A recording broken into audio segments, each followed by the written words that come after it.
Karim, thank you very much for being here. It was a fabulous presentation. Thank you. Would it be possible, you talked about so many different things and covered so many different areas, just to summarize what your main points are that you were addressing, and also maybe focus that on the people who are watching this, the members of Dscoop who are really interested in the future of this kind of printing? Yeah, well, I mean, from my perspective, what I see a great opportunity in the future of this kind of printing is to be printing at formats or with substrates or things that most people can never do at home or in a small office. And that's a great opportunity, because if you can do it in your office, then you're not going to go to a printer, be it offset or any other type of printing.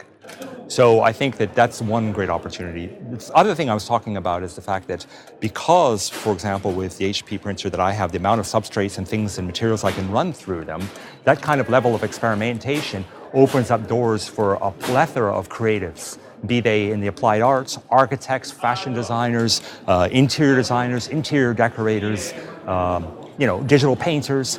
There's this fantastic opportunity.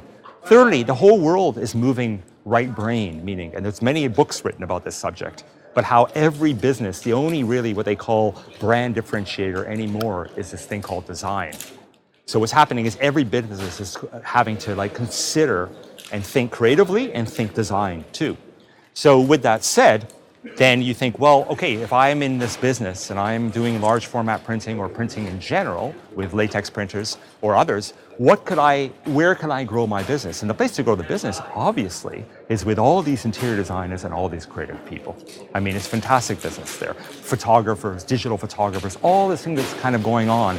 And again, your competitive issue is if someone can do it at home, then you're going to be out of business. So you can't do what people are going to do at home, that's for sure. But that's interesting, isn't it? Because there's a whole age of personalization Yes. on the web where you can do stuff at home. If you're a musician, you can make your music at home.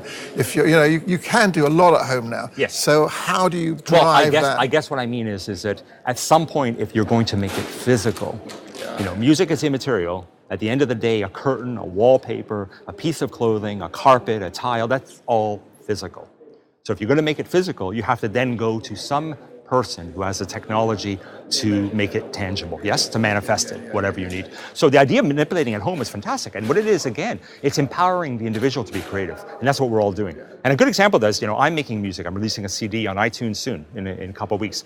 And it took me 2 years to do this. And I realized I'm not very good at it. I don't even know why I'm doing it, but I can do it. And I'm doing it like many other people are doing these creative things because we're given the tools to do it. So it's a beautiful world in that regard.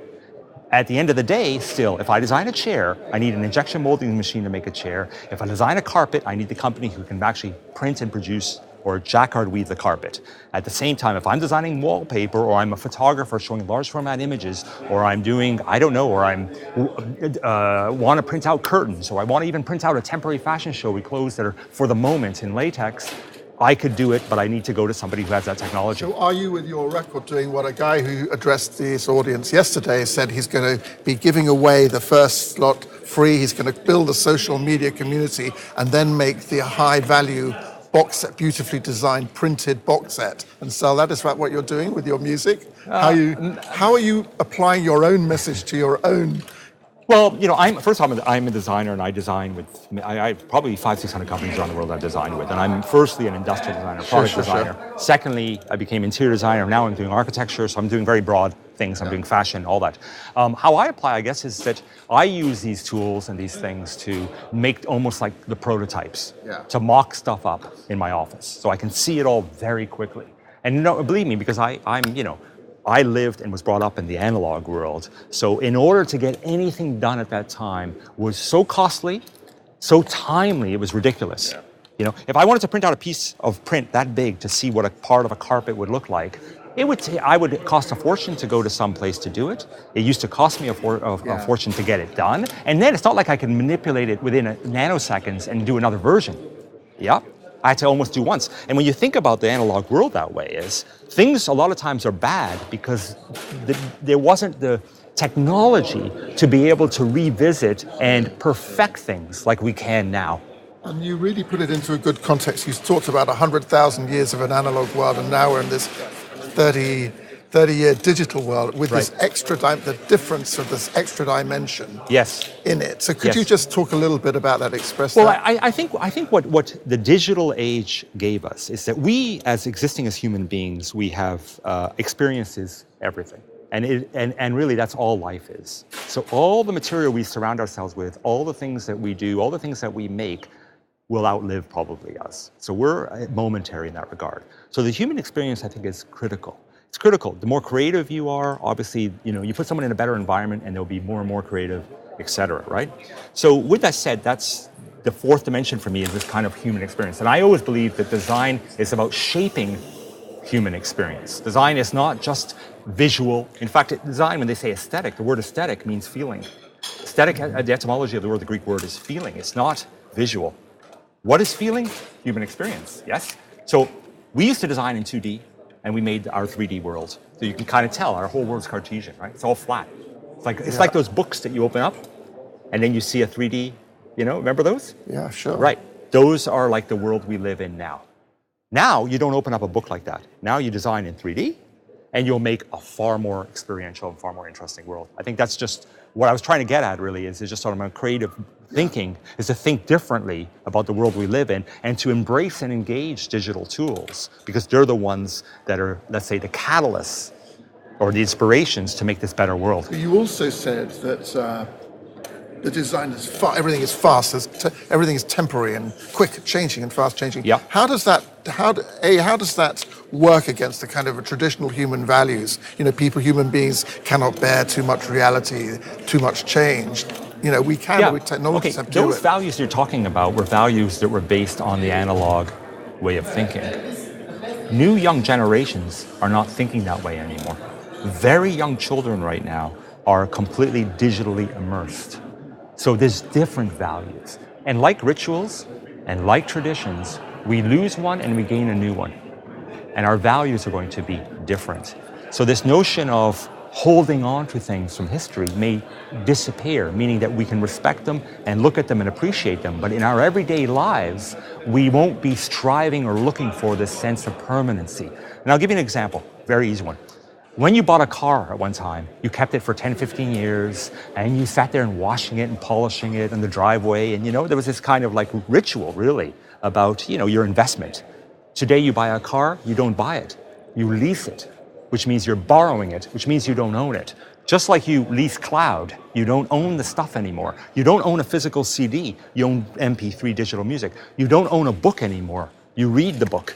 So this is a new world. The new world is, in a sense, how can I say, that everything is temporary and everything is about the experience of that moment in time. This has huge implications politically, morally. Sure, very huge. Huge.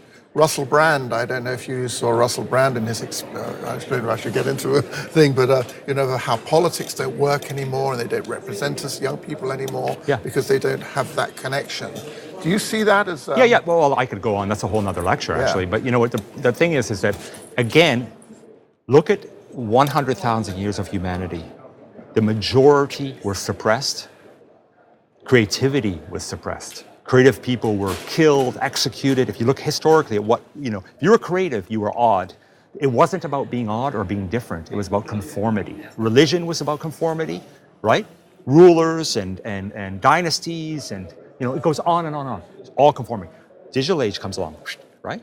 All of a sudden now, it's not any more politicians that run your life. It's not any more big business, which more or less ran our lives for the last 40 years.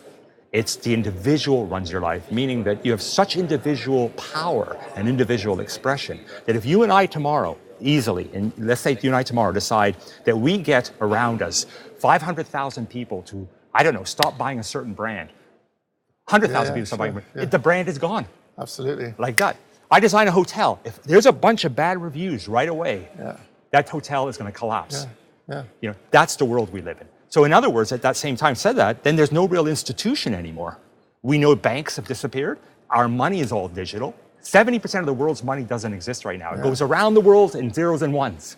It's kind of amazing, right? There's no Fort Knox, no gold bullion. Education, the same thing. The university is behind. There was a time when the university was always more progressive than society. Today, it's the opposite. I go to universities, I see what the students are doing. They don't have the latest technology. They're way behind times. The pedagogy, the faculty are all kind of people who never made it in their profession. Things have really changed. And you're at a university that does. Right behind you, Dscoop.